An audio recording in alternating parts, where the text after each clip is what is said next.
Hello there and welcome to the new video where I am exploring data engineer. What do they do?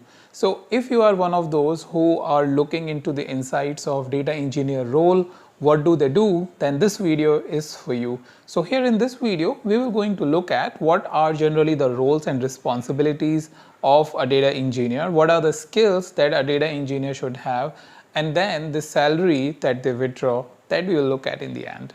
So this is before I start, this is I want to say that this entire information I've gathered is completely based on what I have seen, the people that I have hired for the data engineer, and the work in the past or currently that I am doing with the data engineers. So I have seen many other articles as well on this particular topic, and they are like very comprehensive, and to be honest, at the end, it's quite confusing because they have mixed up like entire thing. So what I'm giving you over here is completely based on my practical experience, may or may not be 100% relevant to all the different scenarios, but I want to give you the crux of data engineer as a profile, what sort of work that they are doing actually into the company, and generally sort of the skills that we are looking for as the person who need to hire data engineer to basically get them on board. Okay, so with that, first let's see, I just bifurcated the word data plus engineer. Data is anywhere, based on the requirement and all, you need to gather the data, and engineering is like, okay, I was thinking I have written the wrong spelling for the engineer, just with just one V, but one E, but looks like it is right. So engineer is someone who looks at a complex problem, and then they try to solve it, and after you have solved it, they automate it, traditionally with the help of machine, but here in this case with the help of the program. That means if for all those complex data related issues, engineers basically come in with a special skill set and solve the problem for data analyst or data scientist, so that they can do the analysis, they can build the model and give it to the end user. So they have a very crucial part. The reason for this is that data is increasing day by day and it is becoming complex. There are multiple systems which companies are using. There are multiple approaches with which data needs to be cleaned, needs to be arranged so that it can be given to your data analyst or data scientist, and that's why the role is becoming critical day by day. And this role will become more and more popular as we are trying to gather more and more data, or the companies are trying to gather more and more data for their sophisticated analysis. So that's my take on that this role will going to grow a lot, and there will be more and more data engineers which each department will be asking. Okay, so now let's move on to look at where basically they fit in the data engineer as a role, because if you remember this from my previous video, this is mostly the data analysis life cycle, where you identify the data for a given analysis that you need to do. You need to identify the data sources, you need to collect the data, clean, analyze and interpret. That's basically generally at a high level the cycle of the data analysis is. But where do data engineers fall in is over here in this particular part, where they are responsible for identifying, collect and cleaning the data. As the requirement is becoming more and more complex, generally the data analyst or the data scientist are not able to spend a lot of time on that. That's why you have to hire these special skill set people who can basically take this major part. Because if you have heard or if you have seen articles on about the data scientist or the data scientist as a work or data analysis as a work, this part is basically your 70% of the work, and then rest 30% is over here. However, it is very critical, but this is mostly your 70% of the work, where that based on the time that you are spending in your entire analysis or your entire model building scenario. So that's where the data engineers really come and basically support data analyst and the data scientist, and really help them to automate this entire piece so that they can do their work of analyzing and interpreting the data easily. So that's what it is. Now let's move on to the roles and responsibilities of the data engineers. The first is they build and manage data pipelines, as I previously showed in the video. That's like the crux of the job. You need to build and manage the pipeline.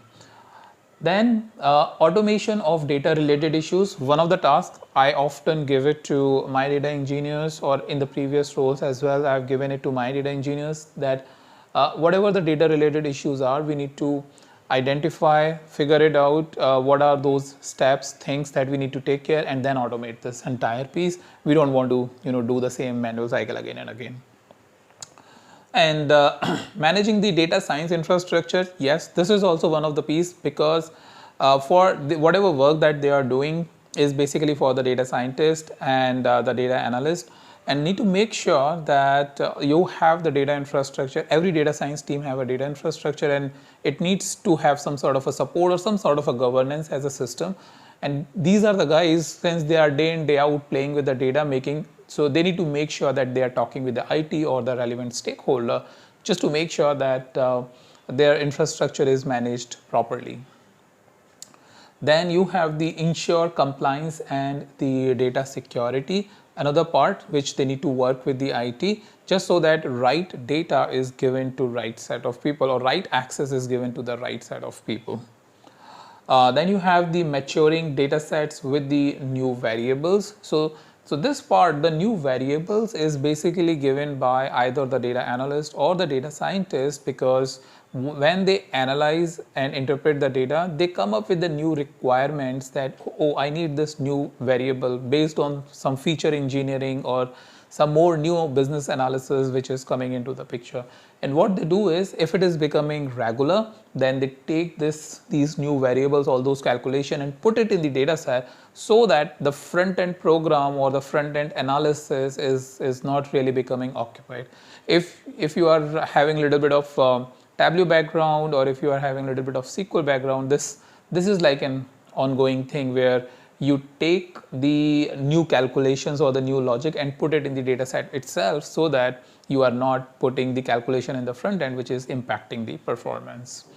So after that, what you have is the assess data analyst and data scientist. That's what I've been telling in this entire points, that whatever work they do is for the data analyst and the data scientist. All right, so now let's move on to the skills. So the skills that we have is, first one is the strong SQL skills. Definitely very, very important. They need to have the strong SQL skills. There is no escaping to that. So this is one thing. If you are trying to becoming an aspiring data engineer, then this is the one thing you need to take care. After that, what you have is the hands-on understanding of big data tech, like you have Hadoop, Spark, and things like those, the techs like those. So you need to have that. Also, the Redshift is one of the OpenShift is one of the AWS related technology that I have used extensively when working. It's a cloud-based data set. Then you have the strong programming skills. I have said Python because that's mostly is being used either in my current assignment or in the previous assignments, or mostly what we see, I have seen in the other with the help of my friends and all. This is being used like everywhere for the data engineering and all, and even to automate the entire flow. Doing it in a Python is what I've seen is relatively easy. If you are trying to do in somewhere, let's say in the SQL, that's another thing. But overall, developing the entire workflow within the Python becomes really easy, because you have this sophisticated programming components over here with which you can basically automate this entire workflow piece.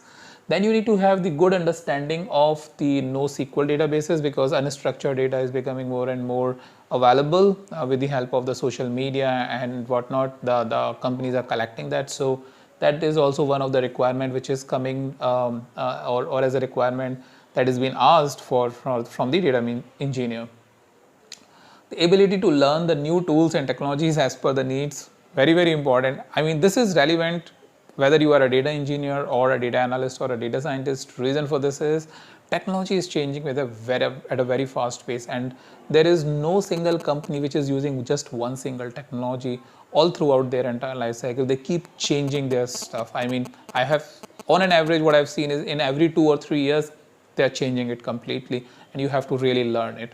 And in some cases it can be even little bit early because of the requirement of the, let's say, what do you call, the project. For example, if I give you, in case of Python, the one thing we try to do is, automate this entire workflow using one of the tool which is Airflow. So Airflow is one of the tool which helps automating the Python scripts. That means you can basically set up the execution plan over there, that you will execute first Python script, second Python script, third Python script. So this was a new stuff altogether. So this type of things you need to learn very, very quickly, maybe like within a week or so that you can support the project. You can basically help building the entire automation workflow.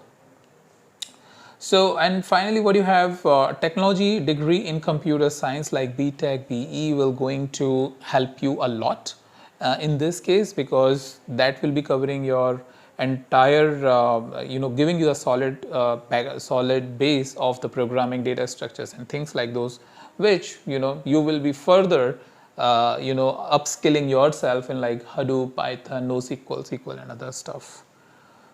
All right, and cloud database understanding, like I was saying, even I was using the cloud database Redshift, which was in Redshift we were using PostgreSQL. So cloud database is, you cannot escape today, be it Azure, AWS or GCP, the Google Cloud Platform. You will have the cloud database everywhere, mostly on the data science projects. If not, then probably the plan may be for your company to even move on to that, because it provides the flexibility and scalability. So cloud database understanding, what I would say understanding is, because they are very similar to normal SQL, like your traditional SQL, if you are already aware of. It's just that interface is a little bit different. So there will not be much issue, but having an understanding, if you are a beginner, is something will going to go in a long way to really expose yourself, or to really tell about yourself that yes, I have this cloud database understanding. All right, now let's come to the final meaty part of this video, which is the salary. How much salary usually they are earning. Again, this is based on a little bit of research which I did on the internet and figured out, okay, this is generally a compensation which is being awarded to a fresher. Now, based on what your skill set level is, or the expertise that you are showing, it can vary, but generally that's the average, what I'm going to show you. Oh, okay. Before that, I want to show you the certification part. I think that's what I missed. After certification, we have the salary part. So you need to wait for a minute or two. So the couple of certification which I collected, I thought I should share with you if you are trying to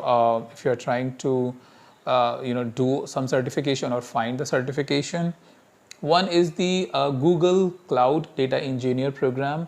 So the name itself is basically from the Google, so it adds another weight. So that's why I put it on first. Then you have the Cloud Data Engineer program, or the certification. You have the AWS Data Engineering certification, Azure Data Engineering certification, and the IBM Data Engineering certification. Well, there are so many other, but I thought this is more like an industry.